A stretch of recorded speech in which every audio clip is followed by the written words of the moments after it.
হ্যাঁ ঠিক, এদিকে আসো।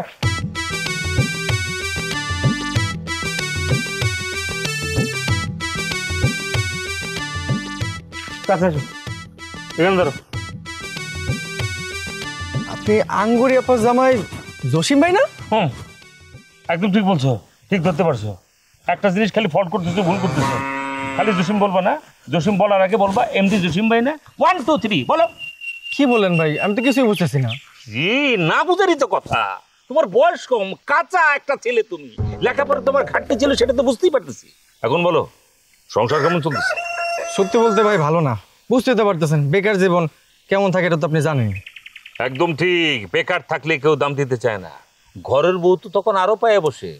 আচ্ছা ঠিক আছে, এখন থেকে তুমি বেকার না, হয়েছে? বেকার না মানে? আমি কিভাবে বেকার না একটু বুঝাই বলবেন ভাই। তোমাকে চাকরি দিলাম, তুমি এখন থেকে পরিচালক আশিক, ঠিক আছে? ভাই আমি কিভাবে পরিচালক আশিক হইলাম?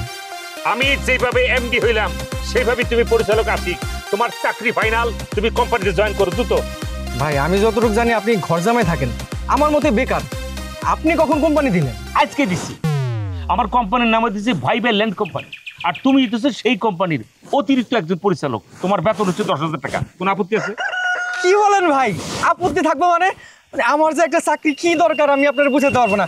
ভাই সত্যি কি আমার চাকরি হয়েছে? না, মিশা হয়েছে, অবশ্যই হয়েছে। এই এমডি জসিম কখনো মিথ্যা কথা বলে না। এমডি মানে বোঝো তো, ম্যানেজিং অফ ডাইরেক্টর। আমি সে ম্যানেজার অফ ডাইরেক্টর হয়ে তোমাকে কথা দিয়েছি যে তোমার চাকরি হয়ে গেছে, শেষ, ফিনিশ। আর তুমি হচ্ছে সেই কোম্পানির অতিরিক্ত পরিচালক। তোমার এই চাকরিতে বেনিফিট কি জানো? বেতনের সাথে হুন্ডা ফ্রি।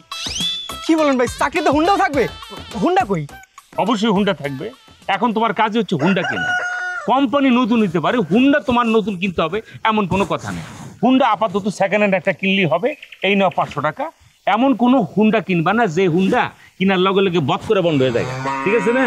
শোনো, খোঁজ দ্য সার্চ, হুন্ডার খোঁজ চালাও, যেখান থেকে পারো সেকেন্ড হ্যান্ড হুন্ডা নিয়ে আমার সামনে হাজির হও। ওকে, ডান বাই স্যার। ভাই আমার কাছে তো সবকিছু স্বপ্নের মতো মনে হইতেছে, আমার জীবন এইভাবে টান করবে আমি বুঝি নাই ভাই। এই বোকা, আমি কি কখনো ভাবছিলাম আমি এমডি হব? আমার জীবনটা এরকম টার্নিং পয়েন্টে আসবে? আসলে কি, সবকিছুর ভিতরে একটা সততা থাকতে হবে, অনিষ্টি থাকতে হবে, বুদ্ধি থাকতে হবে। সবই বুদ্ধির খেলা। তোমার চাকরি ফাইনাল, কিন্তু শর্ত কিন্তু একটা, সবসময় সততার সাথে চলতে হবে। কি বলেন ভাই, আমি কোনো সময় মিথ্যা কথা বলবো না, টাইম টু টাইম ডিউটি পালন করবো। তবে ভাই একটা কথা ছিল। বলো বলো। কোম্পানি দিতে তো টাকা লাগে, আপনি তো ঘর জামাই, এত টাকা কই পেলেন? এই যে আর্জেন্ট বেয়াদবি, তুমি কিন্তু রুল ব্রেক করতেছো। এমডি কে এই ধরনের বিব্রতকর প্রশ্ন কখনো করবে না। নেক্সট টাইম এই ধরনের ফালতু প্রশ্ন করলে চাকরি কিন্তু নট। আচ্ছা ঠিক আছে, তুমি যেহেতু জানতে চাইছো তারপরে বলি। আঙ্গুলিতে আমার শ্বশুর আব্বা 1 লাখ টাকা দিচ্ছে, আমি ওটা দিয়ে ব্যবসা শুরু করে দিচ্ছি। এমন ভাবে ব্যবসা শুরু করতেছি, দেখো না 1 লাখ রে কয়দিনের ভিতরে আমি 1 কোটি বানাই হেলাই। ভাই আমি এখন বুঝতে পারছি, আমি আর কোনোদিন আপনার কাছে কোনো প্রশ্ন করবো না। চাকরি পাইছে এটাই তো অনেক বড় কথা। তাইলে এখন আমি হুন্ডা খোঁজা শুরু করে দিই? অবশ্যই হুন্ডা খোঁজা শুরু করতে হবে। আর সবসময় সবাইকে এক ধরনের কথা বলবা। এই তুমি আমাকে স্যার ডাকছিলে না ভাই। স্যার ডাকো, স্যার না ডাকলে কেমন কি? স্যার তোমাকে ডাকতেই হবে, বুঝছো না? আর সবাইকে বলবা স্যার সবসময় বিজি থাকে। স্যার না ডাকলে যেরকম আমার ভাব আসে না, তোমারও সবাইকে, মানে সবাই তোমাকে স্যার বলবে, এটা তো তুমি চাও। তুমি একজন অতিরিক্ত ডাইরেক্টর, কথাটা মনে রাখতে হবে। সবাইকে বলে দিবা এই স্যার সবসময় বিজি থাকে, তাকে ডিস্টার্ব করা চলবে না। স্টেট কার্ড এই ধরনের কথা বললা আমাকে এক ধরনের একটা পর্যায়ে নিয়ে যেতে হবে, তুমি তোমাকে পর্যায়ে নিয়ে যাও। ওকে, সবাইকে কার্ড বিলি করো। জি ভাই। জি স্যার। স্যার ওই কার্ড তো একটা, সবাইকে কিভাবে দিব? ইরে চাপকানি খেয়ে এই বোকা, কার্ড তুমি ছাপাই নিবা, ফটোকপি। এই অরিজিনালটা তোমার সাথে রাখবা, মনে করো ভাই ভাই ল্যান্ড কোম্পানি, আর বাকিগুলো কিভাবে দিতে থাকবা। টাকা আমি দেবো, অসুবিধা আছে? জি sir. Are you ready? Yes sir. Go. Okay sir. ওদিকে যাও। স্যার বলছে আশিক। জি স্যার।